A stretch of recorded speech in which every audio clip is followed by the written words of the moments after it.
Hi everyone. Today I am going to do a little demo for you about how we're going to think about gesture and drawing mass forms on a quick approach. Really, I am figuring out my camera setup, so this should be interesting. But week 2. All right, here we go. All right, so you'll see the paper is totally blank, and in front of me here I have a cylinder, a cube, and another little cylinder. And so when we're talking about gesture drawings, the whole idea is that we're thinking about drawing relatively fast and loose, with the idea of almost like an out of focus camera where you are, seeing the blurry objects and letting the focus get tighter and tighter. And so in this regard, when I'm starting it, I'm really thinking about saying, okay, generally speaking, we're gonna have a shape here. This is gonna be my cylinder, it doesn't look like it yet. Generally speaking, I have a shape here, and generally speaking, I have another shape here.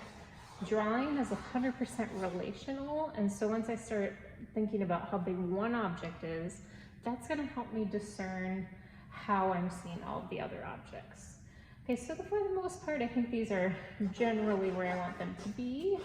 I'm gonna pull this line of this cube here, and the cylinder, from my perspective, from where I'm sitting, which is just a little higher where I think the camera is, the cylinder is gonna come down here, and then where it's hitting on that candle's still gonna go below. So that tells me that gesture-wise, this is about where that is gonna go. And then this candle, or this little cylinder here, is gonna go about here. And I think I made it slightly big. Go here. A couple of things to keep in mind when you're thinking about this. Now, as objects are closer to you, they're going to appear bigger. I mean, if you think about a highway and the lines on the highway, that the lines on the highway that are closest to you look really big, and you can't even hardly see, obviously, the ones that are far away. And so the same goes for perspective in drawing.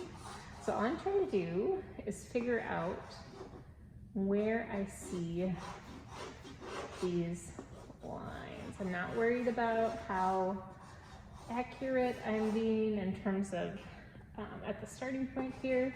I'm not worried about erasing what's not right. I'm just drawing over it. And one thing that you can do within these gesture drawings, once you say, okay, this is generally it, and also have some shadows here. Oh, you'll notice I'm drawing with charcoal. I'm doing that just so you can see it better. We'll be drawing with graphite in class this week. But you want to say, okay, there is also a symmetry to some of these objects, so sometimes I'll just remind myself, okay, half and half here. And also thinking about what makes this round, other than perhaps light and shading, is giving me a sense of, with the cylinder, this ellipse at the top, ellipse at the bottom.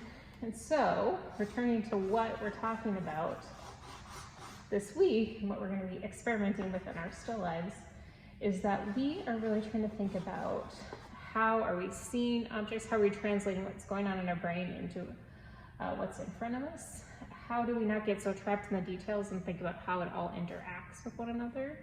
So we have gesture is our first thing, which is the loose starting point for this.